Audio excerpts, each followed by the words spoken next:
जी का खालसा, वाहिगुरु जी की फतेह।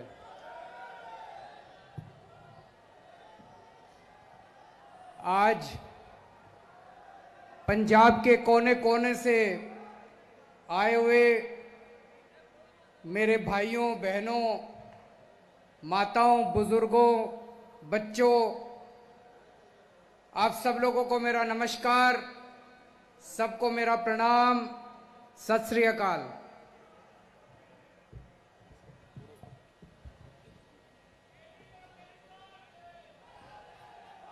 मैं देख रहा हूं दूर दूर तक जहां भी नजर जा रही है, इतने लोग आज आए हुए हैं।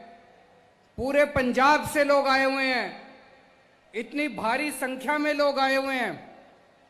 आप सब लोगों को मैं सल्यूट करता हूं, आप सब लोगों को मैं धन्यवाद करता हूं कि आप इतनी दूर से चल के इतना समय निकाल के आए, उसके लिए बहुत बहुत शुक्रिया। आज मैं आपके बीच में पंजाब के किसानों को सल्यूट करने के लिए आया हूं दिल्ली से। जिस तरह से केंद्र सरकार ने 3 काले कानून पास किए, मोदी सरकार ने 3 काले कानून पास किए, सबसे पहले उसके खिलाफ विरोध में आवाज निकली, पंजाब से आवाज निकली। सबसे पहले पंजाब के किसानों ने उन तीनों कानूनों की खिलाफत करनी चालू करी। पंजाब के अंदर सबसे पहले आंदोलन उठा और वो आंदोलन दिल्ली पहुंचा। जो आग पंजाब के अंदर आप लोगों ने लगाई, आज वो पूरे देश के अंदर आग लग रही है। सारे देश के किसान आज खड़े हो गए आप लोगों के साथ।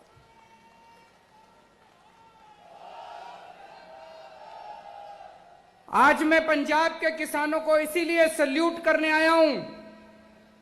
पंजाब वीरों की धरती है। ये आज नहीं, सदियों से जब अन्याय हुआ देश के ऊपर या पंजाब के ऊपर, पंजाब के लोगों ने उसमें लीडरशिप ली है। और इस बार भी तीनों कानूनों के खिलाफ पंजाब के किसानों ने लीडरशिप ली है।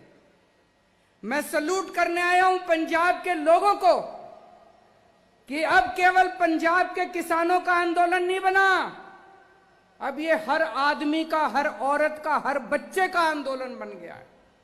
और केवल पंजाब में नहीं, मैं दिल्ली से आया हूं, दिल्ली के घर घर के अंदर ये आंदोलन पहुंच गया है। मैं भी सूरत गया था। सूरत में आम आदमी पार्टी बीजेपी से 27 सीट जीत गई है।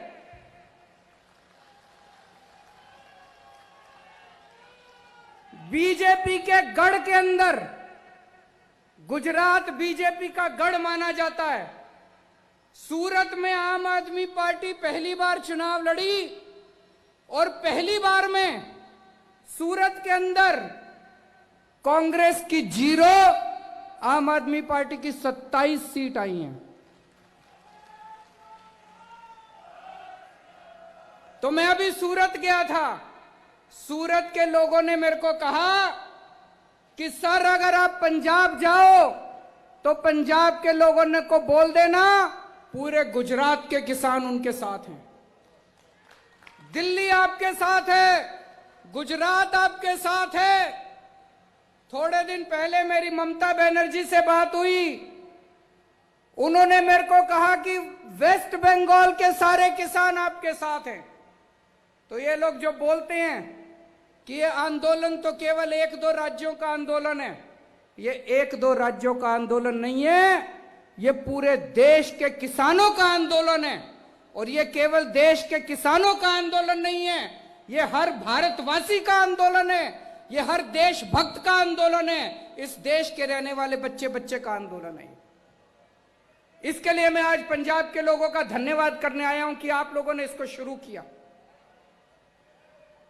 शुरू से मैं इस आंदोलन में मैंने केवल समर्थन नहीं किया, इस आंदोलन का हिस्सा बनके मैंने इस आंदोलन के अंदर भाग लिया और आज उसको मेरे को हर जाना, ये हमें परेशान कर रही है मोदी सरकार, खूब परेशान कर रही है।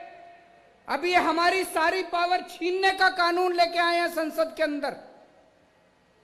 जब पंजाब से किसान दिल्ली की तरफ चले नवंबर के महीने में, तो हरियाणा के अंदर हर शहर में इनको रोका गया, इनके ऊपर पानी की बौछारें छोड़ी गई, बैरिकेड लगाए गए, आंसू गैस के गोले छोड़े गए, हर जगह इनको रोकने की कोशिश की गई। लेकिन पंजाब के किसान कहां मानने वाले हैं? वो चलते गए चलते गए चलते गए, सारे अड़चन पार करते हुए, इनके बैरिकेड तोड़ते हुए, पानी की बौछारें पार करते हुए पंजाब के किसान दिल्ली के बॉर्डर पे पहुंच गए। जब किसान दिल्ली के बॉर्डर पे पहुंच गए तो दोस्तों मोदी सरकार ने एक बहुत बड़ा षड्यंत्र रचा। उन्होंने बहुत बड़ी प्लानिंग करी। मोदी सरकार ने प्लानिंग करी कि इन किसानों को दिल्ली आने देते हैं। जब ये दिल्ली आ जाएंगे तो 9 स्टेडियम, 9 बड़े बड़े ग्राउंड इन्होंने प्लानिंग करी, मोदी सरकार ने उनको जेल बना देते हैं और उन जेलों के अंदर पंजाब के सारे किसानों को डाल देंगे। वहां ये कई महीनों तक पड़े रहेंगे, इनका आंदोलन खत्म हो जाएगा। दोस्तों अपनी किस्मत अच्छी थी। उन स्टेडियम को जेल बनाने की पावर मोदी सरकार को नहीं थी, वो हमारी सरकार को थी। ये किस्मत थी, ऊपर वाले की कृपा है, वाहेगुरु जी की कृपा है कि स्टेडियम को जेल बनाने की पावर मोदी सरकार की नहीं थी। तो मोदी सरकार ने मेरे पास फाइल भेजी कि ये 9 स्टेडियम जेल बनाने हैं। मैंने पूछा क्यों बनाने हैं? बोले ये जो किसान आ रहे हैं इनको जेल में डालना है। तो दोस्तों हमने कहा हम नहीं जेल नहीं बनने देंगे। इन्होंने खूब फोन करे मेरे को, इन्होंने खूब दबाव डाला, खूब प्रेशर डाला, लेकिन हम नहीं झुके। अभी जर्नैल सिंह ने पढ़ के बताया, मैंने फाइल पे लिख दिया किसानों का आंदोलन अहिंसक है, इनकी मांगे जायज हैं, मोदी सरकार तुरंत इनकी मांगे मान ले और हम इनको जेल नहीं बनने देंगे। दिल्ली पुलिस की अर्जी हम लोगों ने खारिज कर दी, हम लोगों ने कैंसिल कर दी।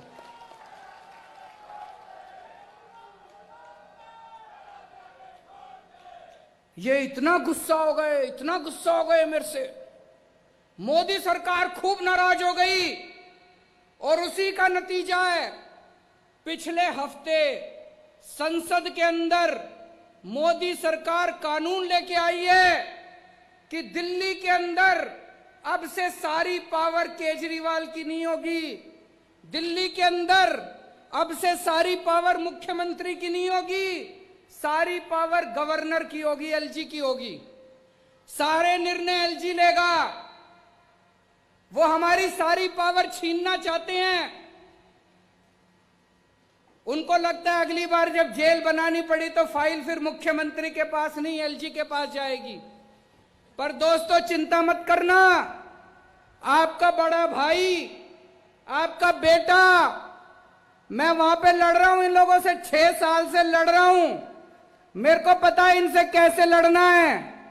इनको कभी किसी हालत में किसानों के खिलाफ कोई एक्शन नहीं लेने देंगे जब तक दिल्ली में मैं हूं। आप किसी बात की चिंता मत करना।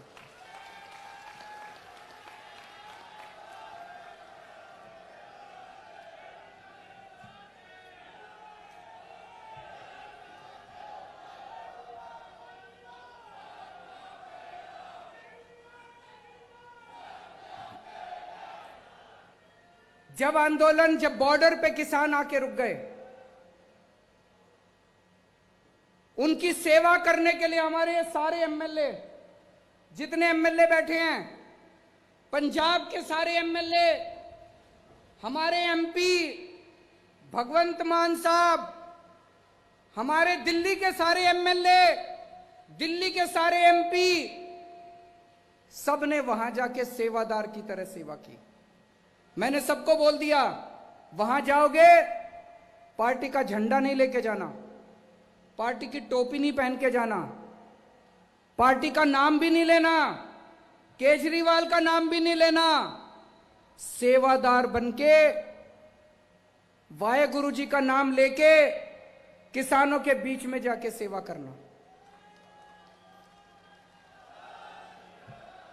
इन्होंने सबने जाके रोज सेवा करी, और भी बहुत लोगों ने सेवा करी, केवल हमने नहीं।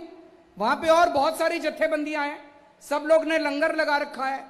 हमने दिल्ली सरकार की तरफ से वहां सारा पानी का इंतजाम करा, टॉयलेट का इंतजाम करा, हमने वहां पे लंगर का इंतजाम करा।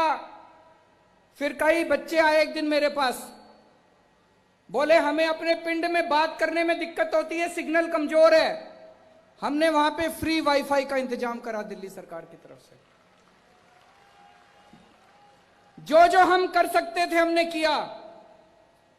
तो एक दिन आपने अखबार में पढ़ा होगा, मैंने सोचा मैं भी सिंघू बॉर्डर पे जाके किसानों से मिलके आता हूं। जब मैं अपने घर से निकला तो दिल्ली पुलिस ने मेरे को रोक लिया।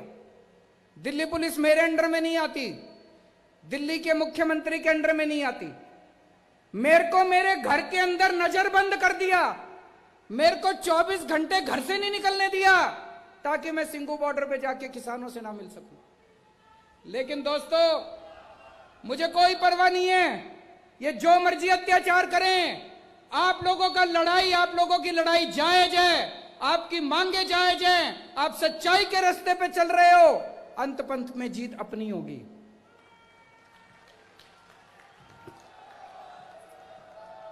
इन्होंने आंदोलन को, किसानों को बदनाम करने की कोशिश करी।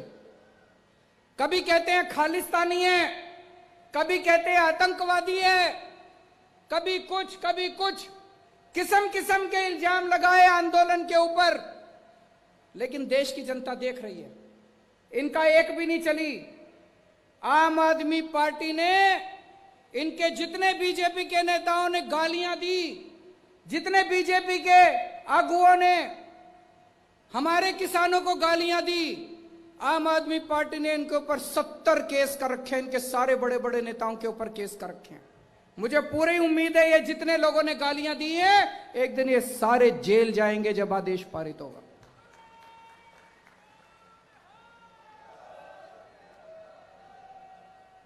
दोस्तों, 70 साल से इस देश के अंदर किसानों के साथ अन्याय हो रहा है, किसानों के साथ ज्यादती हो रही है। 70 साल से इतनी पार्टियां आई, लेकिन किसानों को धोखे के अलावा कुछ नहीं मिला। कभी कोई पार्टी आती है, कहती है हम नौकरी देंगे, कोई नौकरी नहीं देता। कभी कोई पार्टी आती है, कहती है हम कर्जा माफ करेंगे, कोई कर्जा माफ नहीं करता। लेकिन दोस्तों, ये तीनों कानून जो हैं, ये तीनों कानून ऐसे हैं कि अगर ये लागू हो गए तो किसानों का कुछ नहीं बचेगा, ना उनकी जमीन बचेगी, ना उनकी खेती बचेगी।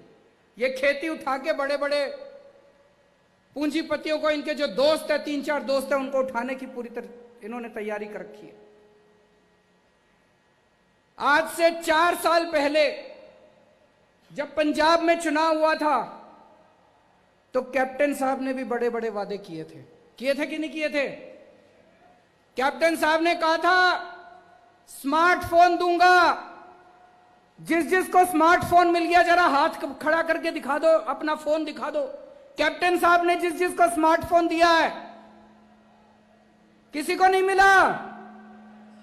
कैप्टन साहब ने कहा था किसानों का लोन माफ करूंगा, कर्जा माफ करूंगा। किस किस का कर्जा माफ हो गया, जरा हाथ खड़ा करके बता दो। कैप्टन साहब ने कहा था बुढ़ापा पेंशन 2500 रुपए महीना करूंगा। जितने बुजुर्ग बैठे हैं, जिस जिसके 2500 रुपए हो गए, जरा हाथ खड़े करके बता दो। कैप्टन साहब ने कहा था हर घर में नौकरी दूंगा। किस किस को नौकरी मिल गई, जरा हाथ खड़े करके बता दो। आज ये मैं कार्ड लेके आया हूं, ये कैप्टन साहब ने ये कार्ड बांटे थे, नहीं बांटे थे? इस पे लिखा है बेरोजगारी भत्ता कार्ड, बेरोजगारी भत्ता कार्ड। इस पे लिखा है कैप्टन ने सौं चुकी, हर घर एक नौकरी पक्की। कैप्टन ने सौं चुकी, हर घर एक नौकरी पक्की। किस किस को नौकरी मिल गई? दोस्तों ये कार्ड, कैप्टन साहब ने ये कार्ड 20 लाख लोगों के घर में बांटे थे।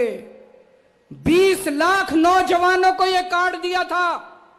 कैप्टन साहब ने कहा था मेरे को वोट दे दो, मेरी सरकार बन गई तो मैं नौकरी दूंगा, ये कार्ड ले आना, कार्ड दिखा के मैं नौकरी दे दूंगा। आज पंजाब के युवा उनके घर के चक्कर काट रहे हैं, एक आदमी को नौकरी नहीं मिली। मेरी आप लोगों से निवेदन है, ये कार्ड फेंकना मत, ये कार्ड रखे रखना। रोज सवेरे उठ के इस कार्ड को निकाल के देखना, यह आपको याद दिलाएगा कि आज से 4 साल पहले एक आदमी आपको धोखा देके वोट देके चला गया। ये कार्ड आपको याद दिलाएगा कि किस तरह से कैप्टन साहब ने आपको झूठ बोल के वोट लिया। ये कार्ड फेंकना मत। अगले 1 साल तक रोज सवेरे उठ के ये कार्ड देखना। मैं आपसे पूछना चाहता हूं कि अगर कोई आपको धोखा देता है तो आप क्या करते हो? उससे बदला लेते हैं। कैप्टन साहब ने आपको धोखा दिया, 1 साल के बाद उनसे बदला लेना है नहीं लेना है? लेना है नहीं लेना? हाथ खड़ा करके बताओ जरा। जिसने धोखा दिया, पूरे पंजाब को धोखा दिया, ना किसी को नौकरी दी, ना किसी को रोजगार दिया, ना किसी का लोन माफ किया, ना किसी की बुढ़ापा पेंशन लगाई। अभी 2 दिन पहले एक टीवी चैनल, क्या नाम है आप? एबीपी गंगा, एबीपी चैनल वालों ने 2 दिन पहले एक सर्वे किया था। देखा था? सर्वे आया था। क्या था सर्वे में? 2 दिन पहले उन्होंने सर्वे किया था कि आज अगर चुनाव हो तो पंजाब में किसकी सरकार बनेगी। सर्वे में आया है कि पंजाब के लोग कह रहे हैं कि आज अगर चुनाव हो तो पंजाब के अंदर आम आदमी पार्टी की सरकार बनेगी। मैं नहीं कह रहा, सर्वे में आया है। एबीपी चैनल वालों ने सर्वे किया है। सर्वे के अंदर निकल के आया है कि आम आदमी पार्टी नंबर 1 पार्टी है, आम आदमी पार्टी की सरकार बनेगी। तो दोस्तों ये कार्ड संभाल के रखना। 1 साल के बाद जब आम आदमी पार्टी की सरकार बनेगी, जिन जिन लोगों को कैप्टन ने यह कार्ड दिया था उनको आम आदमी पार्टी नौकरी देगी।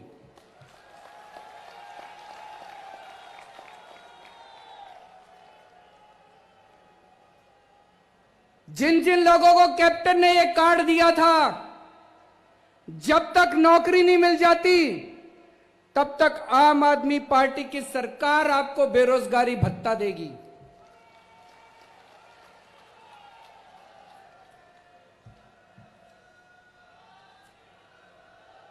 कैप्टन साहब ने जितने वादे करे, एक भी वादा पूरा नहीं किया। दिल्ली के अंदर हम भी चुनाव लड़े थे। दिल्ली के अंदर चुनाव के पहले हमने भी वादे करे थे। भाई साहब, एक एक वादा पूरा किया, एक एक वादा पूरा किया। चुनाव के पहले मैंने दिल्ली की जनता को कहा था मेरे को वोट दे दो। दिल्ली में 24 घंटे बिजली आती है, कोई पावर कट नहीं लगता, 24 घंटे बिजली आती है। और बिजली का बिल कितना आता है? ये मैं देख रहा हूं कई लोगों को यकीन नहीं हो रहा। मैं देख रहा हूं कई लोगों के चेहरे फक पड़े हैं अभी, उनको समझ नहीं आ रहा रे ऐसे कैसे हो सकता है, बिजली का बिल 0 कैसे आ सकता है। भाई साहब, दिल्ली में 73% लोगों का बिजली का बिल 0 आता है, उनके घर बिजली का बिल नहीं आता। उनके घर बिजली का बिल नहीं आता, 24 घंटे बिजली आती है, चमत्कार है ये। और पंजाब के अंदर इतना बिजली का बिल आता है। तो दिल्ली के अंदर अगर 24 घंटे बिजली आती है, दिल्ली के अंदर 0 बिजली का बिल आता है, पंजाब में बिजली का बिल 0 होना चाहिए, नहीं होना चाहिए? ऐसे नहीं होगा, जोर से बोलना पड़ेगा। हाथ खड़े करके बताओ, बिजली का बिल 0 होना चाहिए, नहीं होना चाहिए? दिल्ली में हो सकता है तो पंजाब में क्यों नहीं हो सकता? कौन करेगा? कौन सी पार्टी करेगी? कौन सी पार्टी करेगी?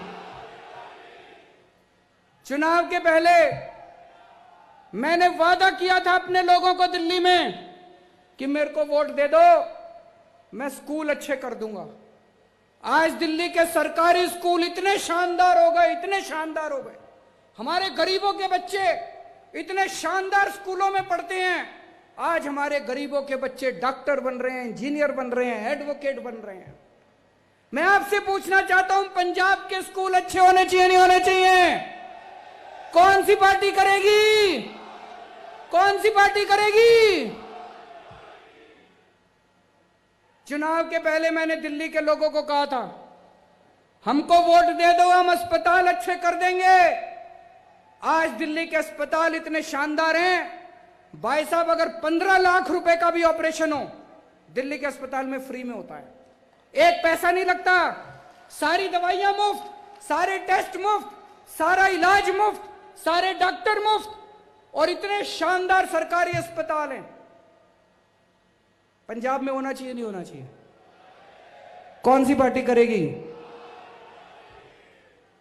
तो दोस्तों, 1 साल है, 1 साल के अंदर अब अपने को मिलके हम सब लोग गांव-गांव के अंदर, हर पिंड के अंदर, हर पिंड में जाएंगे, हर मोहल्ले में जाएंगे, हर गली में जाएंगे और आपके साथ मिलके एक नए पंजाब का सपना तैयार करेंगे। अपने को नया पंजाब बनाना है, अपने को खुशहाल पंजाब बनाना है, अपने को एक ऐसा पंजाब बनाना है जिसमें हर किसान खुश हो, हर मजदूर खुश हो, जिसमें हर व्यापारी खुश हो, हर आड़ती खुश हो, जिसमें हर आदमी, हर औरत, हर बच्चा खुश हो, जिसमें हर एक को अच्छी शिक्षा मिले, जिसमें हर आदमी को अच्छा इलाज मिले, जिसमें पैसे की तंगी की वजह से किसी की स्कूल बंद नहीं होनी चाहिए, किसी को अस्पताल इलाज नहीं बंद होना चाहिए।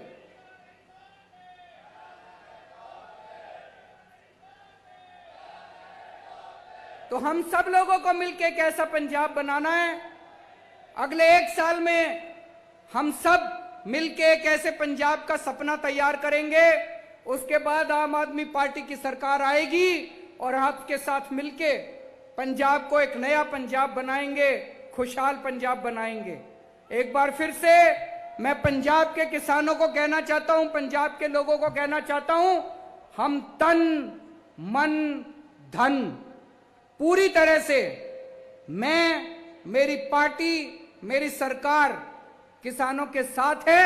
और जब तक ये तीनों कानून मोदी सरकार वापस नहीं लेती, हम चैन से नहीं बैठेंगे। बोले